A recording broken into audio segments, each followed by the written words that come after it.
विनिर्मुक्तो धन धान्य सुतान्वितः मनुष्यो मत प्रसादेन भविष्यति न संशयः।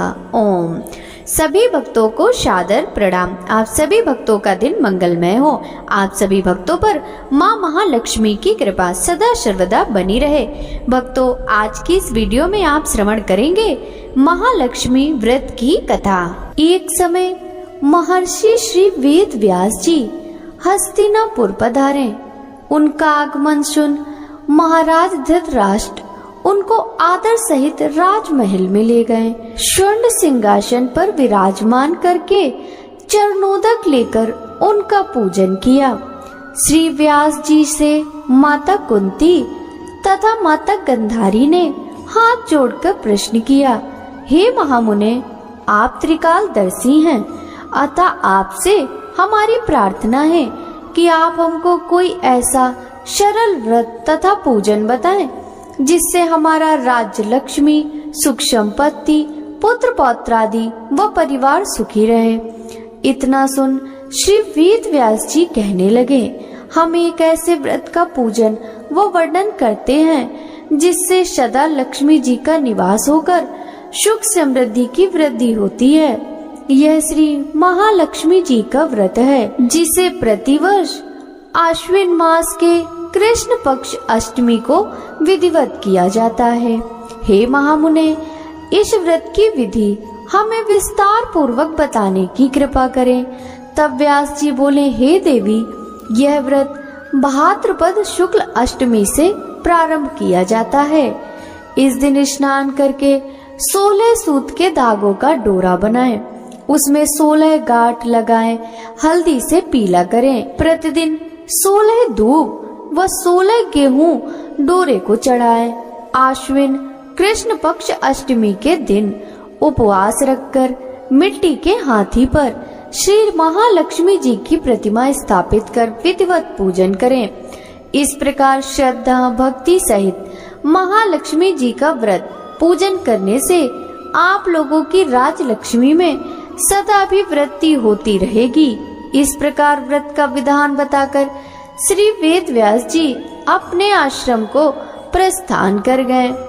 इधर समयानुसार भाद्रपद शुक्ल अष्टमी से गंधारी तथा कुंती ने अपने अपने महलों में नगर की स्त्रियों सहित व्रत आरंभ करने लगी। इस प्रकार 15 दिन बीत गए। 16वें दिन आश्विन मास के कृष्ण पक्ष अष्टमी के दिन गांधारी ने नगर की सभी प्रतिष्ठित महिलाओं को पूजन के लिए अपने महल में बुलवा लिया। माता कुंती के यहाँ कोई भी महिला पूजन के लिए नहीं आई। साथ ही माता कुंती को भी गंधारी ने नहीं बुलाया। ऐसा करने से माता कुंती ने अपना बड़ा अपमान समझा। उन्होंने पूजन की कोई तैयारी नहीं की। वह उदास होकर बैठ गई। जब पांचों पांडव युधिष्ठिर, अर्जुन, भीम, नकुल और सहदेव महल में आए तो कुंती को उदास देखकर पूछा, हे माता, आप इस प्रकार उदास क्यों हैं? आपने पूजन की तैयारी क्यों नहीं की? तब माता कुंती ने कहा, हे पुत्र, आज महालक्ष्मी के व्रत का उत्सव गंधारी के महल में मनाया जा रहा है। उन्होंने नगर की समस्त महिलाओं को बुला लिया और उसके 100 पुत्रों ने मिट्टी का एक विशाल हाथी बनाया, जिसके कारण सभी महिलाएं उस बड़े हाथी का पूजन करने के लिए गंधारी के यहाँ चली गईं, लेकिन मेरे यहाँ नहीं आईं। यह सुनकर अर्जुन ने कहा, हे माता, आप पूजन की तैयारी करें और नगर में बुलावा लगवा दें कि हमारे यहाँ स्वर्ग के रावत हाथी का पूजन होगा। इधर माता कुंती ने नगर में ढिंढोरा पिटवा दिया और पूजा की विशाल तैयारी होने लगी। उधर अर्जुन ने बाण के द्वारा स्वर्ग से ऐरावत हाथी को बुला लिया। इधर सारे नगर में शोर मच गया कि कुंती के महल में स्वर्ग से इंद्र का ऐरावत हाथी पृथ्वी पर उतार कर पूजा जाएगा। समाचार को सुनकर नगर के सभी नर नारी, बालक एवं वृद्धों की भीड़ एकत्रित होने लगी। उधर गांधारी के महल में हलचल मच गई। वहां एकत्र हुई सभी महिलाएं अपनी अपनी थालियां लेकर कुंती के महल की ओर जाने लगी। देखते ही देखते कुंती का सारा महल ठसाठस भर गया। माता कुंती ने इरावत को खड़ा करके हेतु अनेक रंगों के चौक पुरवाकर नवीन रेशमी वस्त्र बिछवा दिए। नगरवासी स्वागत की तैयारी में फूल माला, अबीर, गुलाल, केसर हाथों में लिए पंक्तिबद्ध खड़े थे। जब स्वर्ग से इरावत हाथी पृथ्वी पर उतरने लगा तो उसके आभूषणों की ध्वनि गूंजने लगी। इरावत के दर्शन होते ही जय जयकार के नारे लगने लगे। सायंकाल के समय इंद्र का भेजा हुआ इरावत हाथी माता कुंती के भवन के चौक में उतर आया। तब सब नर नारियों ने पुष्पमाला, अबीर, गुलाल, केसर आदि सुगंधित पदार्थ चढ़ाकर उसका स्वागत किया। राज पुरोहित द्वारा इरावत पर महालक्ष्मी जी की मूर्ति स्थापित करके वेद मंत्रोच्चारण द्वारा पूजन किया गया।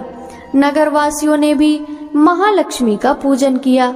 फिर अनेक प्रकार के पकवान लेकर इरावत को खिलाएं और यमुना का जल उसे पिलाया गया। राज पुरोहित द्वारा स्वस्ति वाचन करके महिलाओं द्वारा महालक्ष्मी का पूजन कराया गया। 16 गांठों वाला डोरा लक्ष्मी जी को चढ़ाकर अपने अपने हाथों में बांध लिया। ब्राह्मणों को भोजन कराया गया।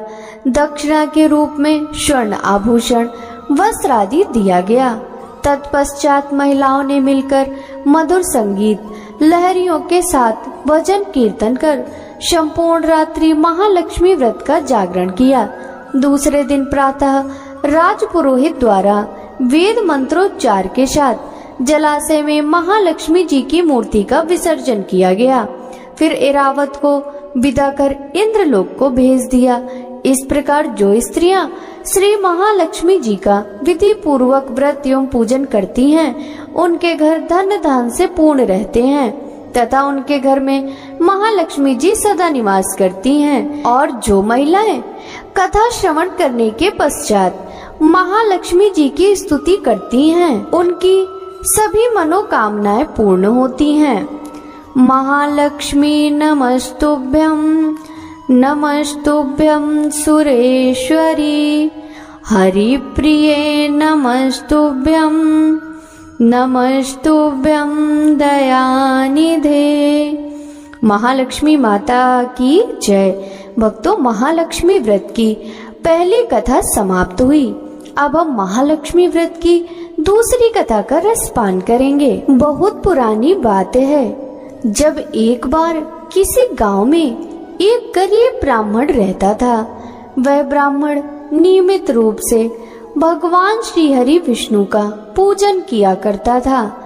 उसकी पूजा भक्ति से प्रसन्न होकर भगवान विष्णु ने उसे दर्शन दिए और ब्राह्मण से उसकी इच्छा पूछी। ब्राह्मण ने माता लक्ष्मी का निवास अपने घर में होने की इच्छा जाहिर की। यह सुनकर भगवान विष्णु ने माता लक्ष्मी की प्राप्ति का मार्ग ब्राह्मण को बता दिया।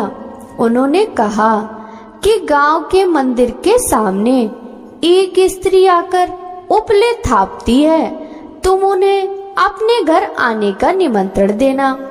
वही देवी लक्ष्मी है।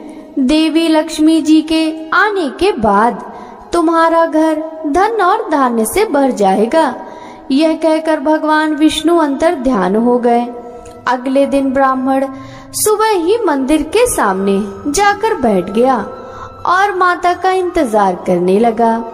लक्ष्मी जी उपले थापने के लिए आई तो ब्राह्मण ने उनसे अपने घर आने का निवेदन किया।